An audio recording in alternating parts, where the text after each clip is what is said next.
The following clip is from a book review and analysis video I made on Amusing Ourselves to Death by Neil Postman. The book explores the idea that our society has been transformed into a Huxleyan, not Orwellian, dystopia as a result of the television displacing the written word as our primary means of understanding ourselves. George Orwell wrote the famous novel 1984, which showcases a futuristic totalitarian surveillance state where people are controlled through force and fear.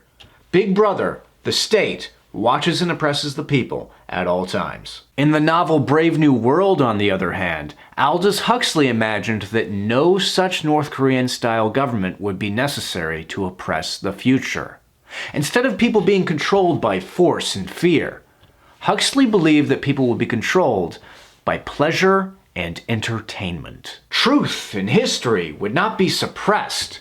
They would simply be made irrelevant by titillating distractions. People would fall in love with technologies that would undo their capacity to think. Neil Postman argues that the television is the prime example of this technology. The following clip is an example of why Postman believes this is the case. If you think television news sucks, you're right. When Postman discusses television news in this book, surprise, surprise, his conclusion is that the television, that medium, has transformed the news into entertainment. But let's read specifically why he believes that by starting with a passage on page 87. Entertainment is the supra-ideology of all discourse on television. No matter what is depicted or from what point of view, the overarching presumption is that it is there for our amusement and pleasure. That is why even on news shows, which provide us daily with fragments of tragedy and barbarism, we are urged by the newscasters to join them tomorrow. What for? One would think that several minutes of murder and mayhem would suffice as material for a month of sleepless nights. We accept the newscaster's invitation because we know that the news is not to be taken seriously, that it is all in fun, so to say. Everything about a news show tells us this: the good looks and amiability of the cast, their pleasant banter, the exciting music that opens and closes the show, the vivid film footage, the attractive commercials, all these and more suggest that what we have just seen is no cause for weeping. A news show, to put it plainly, is a format for entertainment, not for education, reflection, or catharsis. He's got a point, because when you think about it, when it comes to like a television news host, most often, the person that's picked for that job is not the best reporter. It's whoever's the best speaker, whoever's the most charismatic, whoever can present the news in the most entertaining and engaging way. Moving on to page 99, Postman describes what he calls the now-this structure that is inherent to television news, and that makes it inherently ridiculous. Now this is commonly used on radio and television newscasts to indicate that what one has just heard or seen has no relevance to what one is about to hear or see, or possibly to anything one is ever likely to hear or see. The phrase is a means of acknowledging the fact that the world as mapped by the speeded up electronic media has no order or meaning and is not to be taken seriously. There is no murder so brutal, no earthquake so devastating, no political blunder so costly, for that matter, no ball score so tantalizing or weather report so threatening that it cannot be erased from our minds by a newscaster saying, "Now this." At the end of one story, a newscaster might be saying, and this woman was raped repeatedly by 5 men, and then within an instant he's like, "Now this, a child in a park riding a bicycle. Isn't it great, Cheryl, how the kids are getting out these days and playing?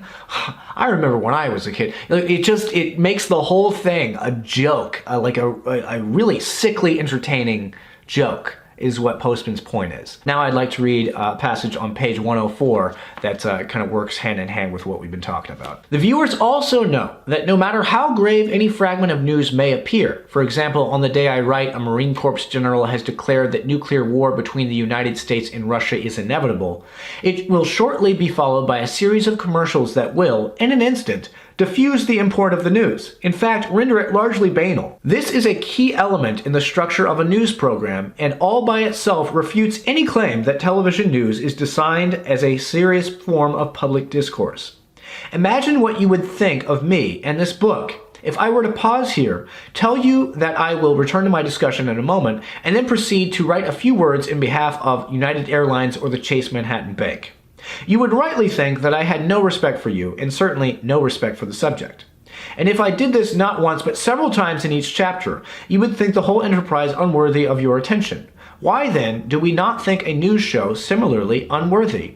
The reason, I believe, is that whereas we expect books and even other media, such as film, to maintain a consistency of tone and a continuity of content, we have no such expectation of television, and especially television news. Postman just put into words the feeling I've always had regarding television news. I've always thought, this is ridiculous. This is just like making everybody hateful and stupid. Now that I have the words at my disposal to illustrate this fact, maybe I'll get my parents to read this book so that way I don't have to deal with coming home on the weekend and listening to them yell at the TV news guy.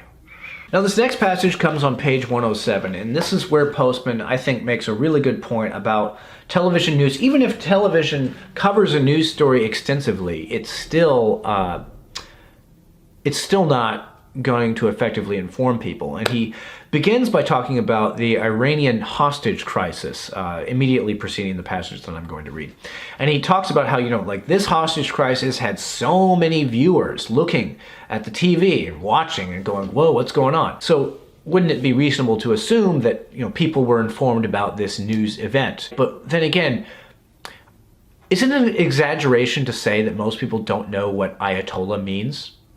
Or who the Shah was in this situation? He poses all these questions, like these specific details that are actually really important, but the television news never takes the time to go into, like the actual tenets of Islam and all this stuff. And, he's like, I'm not so sure that everybody was informed about the Iranian hostage crisis. I think they just were fed a whole bunch of fragments of information, but nothing truly deep, or at least deep enough to bring about, comprehensive understanding. And so now we will read a passage here where Postman talks about a word that's come up in recent years a lot, and that word is disinformation. What is happening here is that television is altering the meaning of being informed by creating a species of information that might properly be called disinformation. I am using this word almost in the precise sense in which it is used by spies in the CIA or KGB. Disinformation does not mean false information. It means misleading information, misplaced, irrelevant, fragmented, or superficial information. Information that creates the illusion of knowing something, but which in fact leads one away from knowing.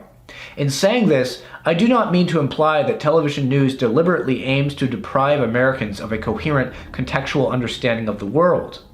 I mean to say that when news is packaged as entertainment, that is the inevitable result. And in saying that the television news show entertains but does not inform, I am saying something far more serious than that we are being deprived of authentic information. I am saying we are losing our sense of what it means to be well informed. Ignorance is always correctable, but what shall we do if we take ignorance to be knowledge? So in other words, what Postman is saying is that the Iranian hostage crisis was packaged on television to be engaging to the viewer. And that means you don't go in depth on any of the real nitty-gritty details of what's going on. You don't go into depth with regards to Islam or why some people liked this particular leader versus another. You don't go into those things because those things make for boring and difficult television. No, what you do is you give a brief overview. You show destruction. You show all these things. You give those details. You bias the story towards those details because those are the most entertaining, the most engaging, and those will get people to tune in continuously. That is what Postman is saying, and he's saying that by television packaging news that way, it creates the illusion of an audience knowing something without actually knowing anything. I mentioned like the George Floyd, summer of protests and riots, and that's just a perfect example of what Postman describes here of people. I mean, you could just pick your entertainment package back then, depending on the news station. CNN was more for the left-wing people who wanted to think that, there was such a thing as fiery but mostly peaceful protests. That's literally a headline that CNN ran on a news show. If you were on the right, then you might watch Fox News, where you are fed an endless stream of riot footage showing, the harshest of the protests that devolved into riots during that era. That's what you were given. You were just given one narrative over the next. Both were just fragments of information, like just collected fragments that did not actually give you a good picture of what's going on. In that sense, what CNN does and what Fox News does on many stories could be considered disinformation. That's what Postman's point is, and I think he's correct. And I also agree with what Postman says here on page 106. He says, the result of all this is that Americans are the best entertained and quite likely the least well-informed people in the Western world. Now, to end this section, we shall read a passage that comes on page 110 and ends on page 111, where Postman yet again compares and contrasts the worlds presented by George Orwell and Aldous Huxley. And here Postman just observes the fact that no totalitarian dictatorship was necessary in America for people to be confused and for them not to be able to discern the truth. For all his perspicacity, George Orwell would have been stymied by this situation. There is nothing Orwellian about it. The president does not have the press under his thumb. The New York Times and the Washington Post are not Pravda. The Associated Press is not TASS. And there is no newspeak here. Lies have not been defined as truth, nor truth as lies. All that has happened is that the public has adjusted to incoherence and been amused into indifference. Which is why Aldous Huxley would not in the least be surprised by the story.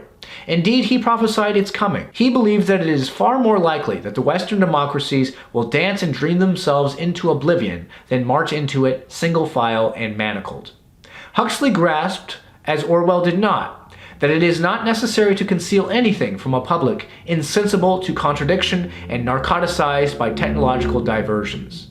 Although Huxley did not specify that television would be our main line to the drug, he would have no difficulty accepting Robert McNeil's observation that television is the soma of Aldous Huxley's Brave New World. Big Brother turns out to be howdy doody.